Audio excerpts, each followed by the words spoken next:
Assalamualaikum warahmatullahi wabarakatuh. Kembali lagi kawan di Legenda Catur Dunia, masih dari Feeder World Cup 2023. Kita akan fokus untuk menyoroti game-game di kategori opennya kawan, karena di kategori wanitanya sudah tidak ada Medina lagi. Saya rasa juga kurang menarik. Tidak banyak yang menonton pecatur wanita kalau admin membahas catur wanita kawan. Jadi kita fokus ke kategori opennya, dimana kategori open ini sudah memasuki quarter final kawan. Magnus Carlsen lolos ke quarter final. Kemarin admin salah menyebutkan posisi. Babak kelima harusnya babak 16 besar, tapi kemarin admin menyebutkan sudah masuk ke quarter final kawan.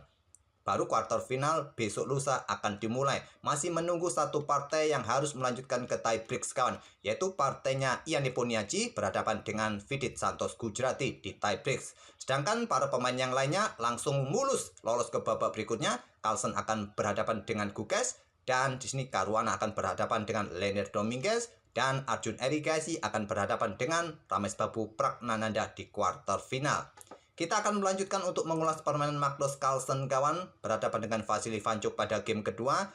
Magnus Carlsen pegang hitam dan Vasily Vanchuk mengawali dengan pion raja pion E4. Carlsen juga dengan pion raja pion E5, kuda F3, kuda C6, ada Ruy Lopez gajah B5, Morphy defense. Kalau kalian menginginkan permainan kebanyakan remis untuk menghadapi Ruy Lopez kawan, kuda F6 barely defense bisa jadi pilihan. Kebanyakan berakhir remis, tidak selalu remis kawan, tapi kebanyakan remis. Carlsen sebetulnya hanya butuh hasil remis, tapi Carlsen mencoba permainan kompleks kawan dengan pion A6, gajah A4, ada kuda F6, rokade menawarkan Ruy Lopez terbuka ditolak, gajah E7 sebelum pion B5, benteng E1, pion B5, gajah B3, rokade, dan di sini pion A4, anti marshal. Kalau kalian menantang permainan marshal gambit atau marshal counter attack dengan pion C3, hitam korbankan pion pusatnya, diterima, diambil balik di sini, dan di sini kuda ambil pion, diambil balik, ambil balik, ancam kuda. Di versi aslinya kuda kembali ke peta F6, di era modern pion C6 dimainkan oleh hitam kawan. Marshal counter attack atau marshal gambit. Tapi memilih anti marshal pion A4, benteng B8. Langkah Magnus Carlsen dalam permainan kejuaraan dunia juga memainkan benteng B8, dan sekarang baku hantam pion A pukul pion B5, pion A pukul pion B5, ada pion C3 sekarang untuk dukungan bagi pion pusatnya pertarungan di peta pusat. Di sini pion D6. Ada pilihan juga bagi hitam langsung dobrak peta pusat kawan, langsung pion D5, tapi Carlsen bermain solid saja kawan, membentuk struktur pion yang solid ataupun menunggu apa yang akan diperbuat oleh Vasily Vanchuk. Dorong pion langsung peta D4 menantang pertukaran, diterima Carlsen, baku hantam diambil balik, dan baru sekarang dorong pion D5 Magnus Carlsen. Apa maksud Magnus Carlsen dorong pion D5 kawan? Mungkin kalian lebih tertarik dengan gajah G4 untuk serang kuda, diikuti nanti kuda bisa mendapatkan pion yang di sini kalau diambil balik oleh menteri kawan. Kuda C3 akan tetap dilanjutkan oleh putih untuk mendapatkan kontrol penuh peta D5 ini kawan. Jadi putih mempunyai kesempatan kontrol peta pusat. Kalau ada serangan pion ganggu kuda di sini, ya kuda simple lompat ke peta D5, baku hantam di sini kawan. Mungkin kalian sikat kuda ini untuk ancam menteri. Di sini diambil balik menggunakan pion kawan, tidak menyerahkan pion di sini yang bisa diambil oleh kuda. Kembali lagi ke langkah aslinya ataupun tadi di sini kawan, langsung tidak dorong pion B4, sikat kuda, tetap kawan pion G yang akan ambil. Putih akan mempunyai kontrol yang solid di pusat dengan dua pionnya, tidak menyerahkan pion di sini, mengambilnya menggunakan menteri, pion yang di sini jatuh kawan. Oke, kembali lagi ke langkah aslinya. Oleh karena itu, pion D5 tidak memberikan kesempatan untuk bermain di pusat. Pion E5, kuda ke E4, kuda C3 tantang Vasily Vanchuk, diterima Carlsen, langsung diambil balik oleh pion B. Dan di sini terlihat sangat bagus posisi petak-petak terang bisa diisi oleh menteri gajah, berada satu diagonal, langsung dihadang oleh Carlsen, gajah F5, pion H3 untuk dukungan bagi pion G5-nya. Dan di sini Carlsen keluarkan menteri bersama gajah satu diagonal, ada ide pengorbanan atau koneksikan dua benteng.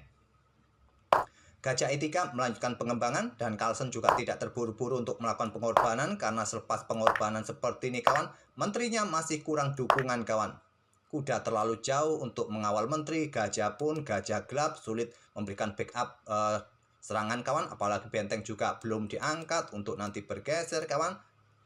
Jadi pengorbanan saat ini belum dibutuhkan oleh hitam. Kuda D8, berikan jalan bagi pionnya didorong maju atau langsung dua petak ke petak C5, dibiarkan saja. Kuda D2, Dan di sini Magnus Carlsen menghabiskan waktu sekitar 19 menit dorong pion B4 sehingga kontrol waktu Magnus Carlsen sudah jatuh di angka 48 menit kawan, sedangkan Vasily Ivanchuk masih punya 1 jam lebih. Permainan Vasily Ivanchuk beberapa langkah berikutnya sangat cepat kawan, bahkan nanti di akhir permainan Vasily Ivanchuk masih mempunyai 1 jaman kawan. Kontrol waktunya sangat cepat permainannya, hampir sama dengan permainan rapid. Tak perlu berpikir lama Vasily Ivanchuk, mungkin sudah tua kawan, capek kalau mikir lama-lama. Pion C4, baku hantam diambil balik oleh gajah. Pion C6, kontrol petak terang ini kawan, dan di sini ada menteri keluar untuk coba pressure pion yang di sini. Ada opsi yang lain juga kawan, benteng ini diangkat terlebih dahulu, bisa jadi opsi tadi, tapi menteri yang keluar ke petak A4. Benteng B7, coba perkuat baris ke-7-nya kawan. Ada kuda siap bergerak, nanti benteng juga ditumpuk, berikan dukungan bagi pionnya di lajur B ini kawan. Di sini kuda ke F1 yang terkuat, pion F4 bisa dilanjutkan oleh putih, tapi memilih kuda ke F1, coba ancam gajah sepertinya kawan ke petak G3 nanti. Kuda ke E6, kuda G3, gajah dipertahankan mundur ke G6. Benteng E bergeser ke D1 untuk perkuat posisi pion dari ancaman kuda menteri kawan, dan di sini ada kuda manuver ke J7, menteri B3. Di sini ada kuda kembali ke D5 dan benteng A5. Persiapan di double, ditantang oleh Magnus. Double benteng, ditantang Magnus, dan baku hantam di sini kawan. Coba lihat pergerakan kontrol waktu dari Vasily Ivanchuk di sini kawan. Setelah tadi bentengnya diangkat kawan di sini, hampir tidak membutuhkan waktu lama Vasily Ivanchuk untuk membuat keputusan kawan. Masih tetap di angka 1 jam 8 menitan. Di sini kuda ke E2, tidak berani ambil pion ini kawan. Karena kenapa? Karena ada menteri yang bisa mengawal pionnya nanti kawan. Itulah yang mungkin ditakutkan oleh Vasily Ivanchuk kawan. Tidak mencoba mendapatkan pion yang di sini sikat kuda terlebih dahulu, tapi kuda E2, dan Carlsen menantang pertukaran menteri agar tidak mendapatkan pion pusat kawan, dan tantangan ditolak, gajah C1. Magnus Carlsen mendahului pertukaran menteri untuk mengajak permainan endgame yang lebih cepat. Gajah ancam kuda, kuda F4 menantang pertukaran kuda atau ancam gajah terang, pertukaran kuda diterima kawan. Dan kita temui permainan endgame sepasang gajah versus sepasang gajah dengan jumlah pion yang sama kawan. Cuma bedanya di sini Carlsen punya 1 pion yang sangat bebas, yaitu pion sayap kawan. Apakah Carlsen mampu mempertahankan pionnya? Kita lihat saja. Carlsen adu pion, diterima langsung. Kalau didorong kawan, sama juga. Hitam juga punya kesempatan dorong pion. Nanti balapan adu pion kawan, siapa yang lebih cepat. Di sini ada kesempatan pion B3 atau pion C3 terlebih dahulu. Ya masih tanda tanya kawan. Gajah pun masih bisa mengawasi petak-petak terang. Nanti gajah ini pun juga bisa menghalangi pion ini maju, mundur saja ke petak C1. Sampai di sini belum ada progres yang jelas. Jelas nanti kedua raja akan bergerak untuk menghadang pergerakan pion masing-masing kawan. Kembali lagi ke langkah aslinya.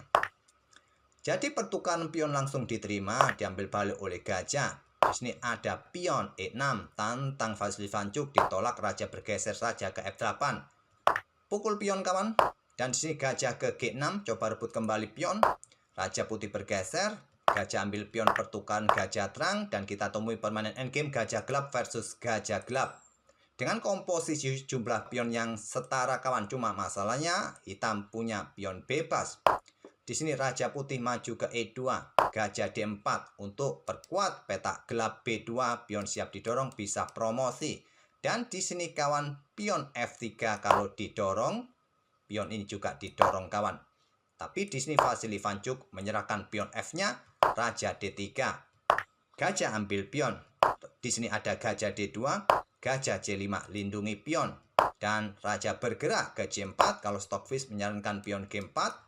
Tapi raja bergerak ancam gajah, setelah gajah ditarik mundur ke F8. Vasily Ivanchuk menyerah, dan lihat kontrol waktu dari Vasily Ivanchuk kawan. Masih punya sekitar 1 jam 12 menit, sedangkan Magnus Carlsen hanya tersisa 15 menit saja kawan. Sangat cepat permainan Vasily Ivanchuk kawan, tapi yaitu efeknya dia kalah dalam permainan endgame dengan posisi pion ini yang bebas kawan.